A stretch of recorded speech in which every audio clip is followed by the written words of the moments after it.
নমস্কার বন্ধুরা, study for লক্ষ্য ইউটিউব চ্যানেলের পক্ষ থেকে তোমাদেরকে স্বাগত জানাই। তোমরা সকলেই জানো যে 2026 সালে পশ্চিমবঙ্গ সরকার কিন্তু একটা বেকার যুবক ছেলেদের জন্য কিন্তু একটা প্রকল্প চালু করেছে, যুবসাথী প্রকল্প। সেই প্রকল্পে কিন্তু শুরু হয়ে যাবে অফলাইন আবেদন, যেখানে তোমাকে 294টা ক্যাম্প করা হবে পশ্চিমবঙ্গ জুড়ে, এবং তোমার এলাকায় যে ক্যাম্পটা থাকবে সেখানে গিয়ে তোমাকে ফর্মটা জমা করতে হবে। তো দেখে নেবো এটা তোমরা কিভাবে ফর্মটা ফিল আপ করবে অফলাইনে, সেটা কিন্তু এই ভিডিওটার মাধ্যমে আমি দেখিয়েছি স্পষ্ট করে, স্টেপ বাই স্টেপ। তাই মনোযোগ সহকারে প্রথম থেকে শেষ পর্যন্ত অবশ্যই দেখবে ভিডিওটা, এবং কোথাও বুঝতে অসুবিধা হলে আমাকে অবশ্যই কমেন্টে জানাবে, এবং তুমি কোত্থেকে দেখছো ভিডিওটা অবশ্যই আমাকে বলবে। এটা হচ্ছে তার অফলাইন ফর্ম। এই ফর্মটা তোমাকে ফিল আপ করতে হবে, এবং ফিল আপ করে তোমার জেলাতে তোমার যে বিধানসভা এলাকা আছে সেখানে কিন্তু একটা করে ক্যাম্প হবে, অর্থাৎ রাজ্যে 294টা ক্যাম্প হবে। সেই ক্যাম্পে গিয়ে তোমাকে কিন্তু এটা জমা করতে হবে নিজের নিজের ক্যাম্পে। তো দেখে নেবো এটা তোমরা কিভাবে ফিল আপ করবে। এখানে স্পষ্ট করে বলা হয়েছে তোমাদেরকে to be filled in English capital letter only, অর্থাৎ ইংরাজি বড় হাতের অক্ষরে তোমাকে এটা পূরণ করতে হবে। এবং please tick appropriate boxes when ever applicable, অর্থাৎ যেখানে প্রযোজ্য হবে সেখানে তোমাকে টিক চিহ্ন দিতে হবে। এখানে বলা হচ্ছে গভর্নমেন্ট অফ ওয়েস্ট বেঙ্গল বাংলার যুবসাথী স্কিম, অর্থাৎ যুবসাথী প্রকল্প অ্যাপ্লিকেশন ফর্ম। তোমরা সবগুলো ডান দিকে চলে আসবে, এবং ডান দিকে এখানে দেখতে পাচ্ছ যে লেখাটা আছে, এখানে তোমাদেরকে বলা হয়েছে কালার পাসপোর্ট সাইজ ফটো এখানে তোমাকে লাগাতে হবে, এবং ফটোর উপর দিয়ে কিন্তু একটা সাইন করতে হবে। এটা হয়ে গেল ফটোর কাজ। এবং তারপরে তোমরা নিচের দিকে আসবে।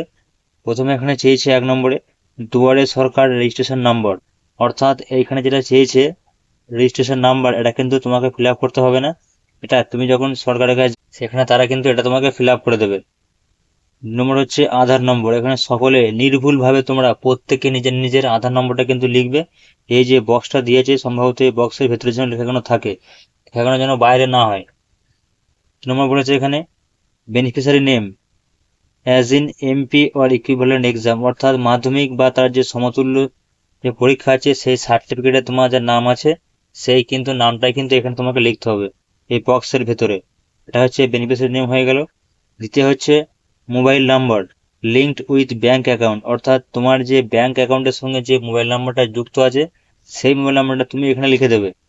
লিখে দেওয়ার পর চলে আসবে নিচের দিকে ইমেল আইডি। এখানে যদি তোমাদের কোনো ইমেল আইডি থাকে তো তোমরা এখানে লিখে দেবে এই box email ID. Email ID লেখা হয়ে গেলে আছে জেন্ডার, লিঙ্গ, অর্থাৎ তুমি মেল কিনা, মেল মানে পুরুষ, ফিমেল হচ্ছে মহিলাদের ক্ষেত্রে, এবং আদার্স হচ্ছে অন্যান্য। যেটা তোমার ক্ষেত্রে প্রযোজ্য সেটা তুমি এখানে লিখে দেবে। তারপরে তোমার ডেট অফ বার্থ, অর্থাৎ তোমার জন্ম তারিখ। প্রথমে তোমার দিনটা দেবে, তারপরে হবে মাস, তারপরে হবে বছর, এবং 1/4/2026 এপ্রিলের 1 তারিখে 2026 তোমার বয়স কত বছর হচ্ছে সেটা কিন্তু তোমাকে এখানে লিখতে হবে। লেখা হয়ে গেলে নিচের দিকে আসবে, এখানে লিখবে ফাদার্স নেম, তোমার বাবার নাম লিখে দেবে এখানে বক্সের ভিতরে। তারপর হবে মাদার্স নেম, তোমার মায়ের নাম, স্পুস নেম স্বামী বা স্ত্রীর নাম এখানে লিখে দেবে তোমরা। লেখা হয়ে গেলে একটু নিচের দিকে আসবে, এবং এখানে তোমাকে ফিল আপ করতে হবে তোমাদের ক্যাটাগরি, অর্থাৎ শ্রেণী। যেমন এখানে বলা হয়েছে এসসি অর্থাৎ তপশিলি জাতি, এসটি অর্থাৎ তপশিলি উপজাতি, ওবিসি অর্থাৎ আদার ব্যাকওয়ার্ড ক্লাসে যারা অনগ্রসর শ্রেণী তাদের জন্য। লেখা হয়ে গেলে তোমার ক্ষেত্রে যেটা প্রযোজ্য হচ্ছে এসসি এসটি ওবিসি কিনা, তাহলে তোমাকে সেক্ষেত্রে কিন্তু তোমাকে সার্টিফিকেট নম্বর কিন্তু এখানে নিচের দিকে বক্স লিখতে হবে। অর্থাৎ তুমি যদি এসসি এসটি হয়ে থাকো বা ওবিসি হয়ে থাকো সেক্ষেত্রে তোমার কিন্তু সার্টিফিকেট তোমার অবশ্যই থাকতে হবে। নেক্সট এখানে বলে চেয়েছে এখানে ম্যারিটাল স্ট্যাটাস, অর্থাৎ বৈবাহিক অবস্থা, অর্থাৎ তুমি যদি অবিবাহিত থাকো তাহলে এখানে টিক চিহ্ন করবে, এবং যদি বিধবা থাকো তাহলে সেক্ষেত্রে টিক চিহ্ন হবে, ম্যারিড হলে এখানে টিক চিহ্ন করবে, এবং সেপারেট হলে এখানে টিক চিহ্ন করবে। তারপরে যেটা চেয়েছে সেটা হচ্ছে তোমাদের চেয়েছে এখানে কন্ট্যাক্ট ডিটেলস, অর্থাৎ এখানে তোমরা কিন্তু প্রত্যেকে নিজের নিজের কিন্তু এখানে ঠিকানাটা লিখবে, নাম ঠিকানা একভাবে নির্ভুল ভাবে। প্রথমে চেয়েছে এখানে বাড়ির নম্বর বা প্রাঙ্গণ নম্বর। এই যে নম্বরটা তোমরা কিন্তু ভোটার কার্ডের যে লিস্ট থাকে সেখানে কিন্তু তোমাদের লিস্টে কিন্তু নাম থাকবে, যেমন বাড়ির নম্বর এভাবে কিন্তু লেখা থাকবে। লেখা হয়ে গেলে চলে আসবে এখানে ভিলেজ, টাউন বা সিটি, অর্থাৎ তুমি যদি গ্রামে বাস করো সেক্ষেত্রে তোমার ভিলেজের নামটা লিখবে এখানে, যারা শহরে বাস করো সেক্ষেত্রে শহর নাম লিখবে, এবং সিটির ক্ষেত্রে এখানে নগরের নাম লিখে দেবে। লেখা হয়ে গেলে 3 নম্বর হচ্ছে ডাকঘর, অর্থাৎ তোমার পোস্ট অফিসের নাম। তোমরা এখানে সকলে নিজের নিজের পোস্ট অফিস নাম এখানে লিখে দিলে। লিখে দেওয়ার পর চলে আসবে এখানে গ্রাম পঞ্চায়েত বা ওয়ার্ডের নাম, অর্থাৎ যারা গ্রাম এলাকায় তোমরা বসবাস করছো তোমাদের ক্ষেত্রে হবে গ্রাম পঞ্চায়েতের নাম, আর যারা শহরে বাস করছে তাদের ক্ষেত্রে হবে ওয়ার্ডের নাম। তারপর হচ্ছে ব্লক, মিউনিসিপ্যালিটি, বা কর্পোরেশন।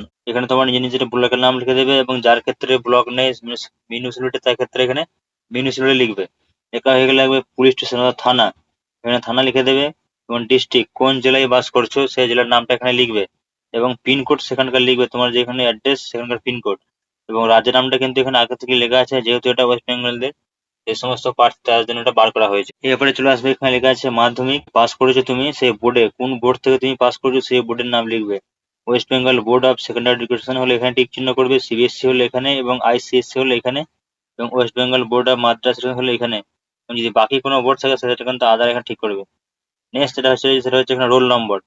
এখানে তোমরা মাধ্যমিকে যে রোল নম্বরটা ছিল সেই রোল নম্বরটা এখানে লিখে দেবে। এবার এটা হচ্ছে সংখ্যা, এবং হচ্ছে বছর, কোন সালে তুমি পাস করেছিলে সেটা। এডুকেশনাল কোয়ালিফিকেশন হাইয়েস্ট, অর্থাৎ তোমার শিক্ষাগত যোগ্যতা সর্বোচ্চ।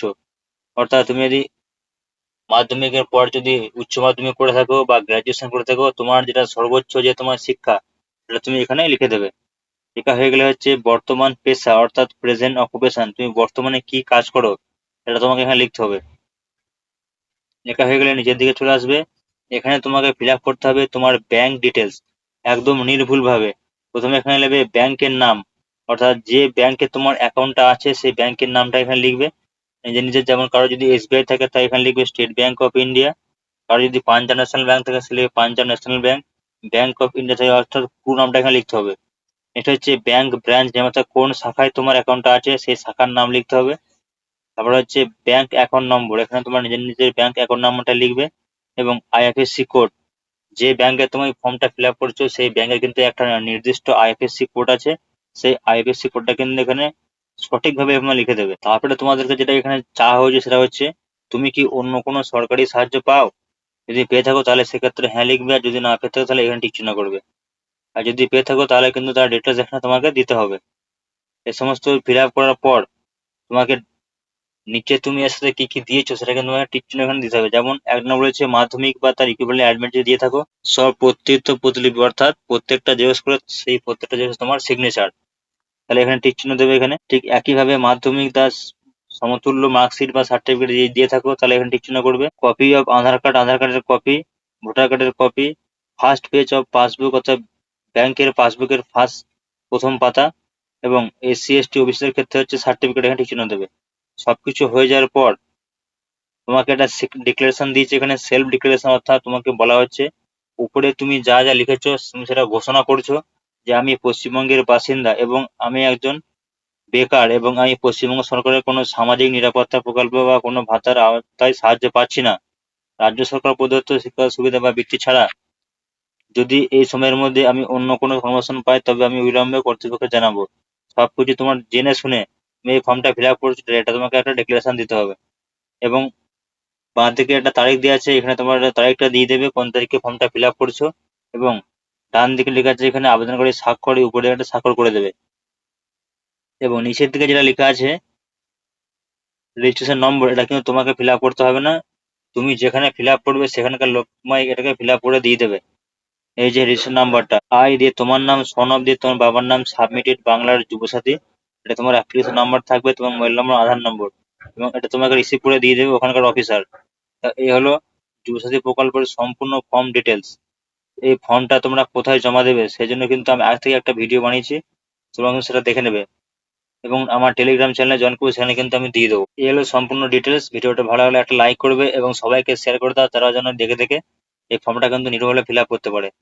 আর যদি কোনো জানার থাকে তো অবশ্যই আমাকে কমেন্ট করে জানাবে, এবং তোমরা কোত্থেকে ভিডিওটা দেখছো অবশ্যই আমাকে কমেন্টে জানাবে। ধন্যবাদ।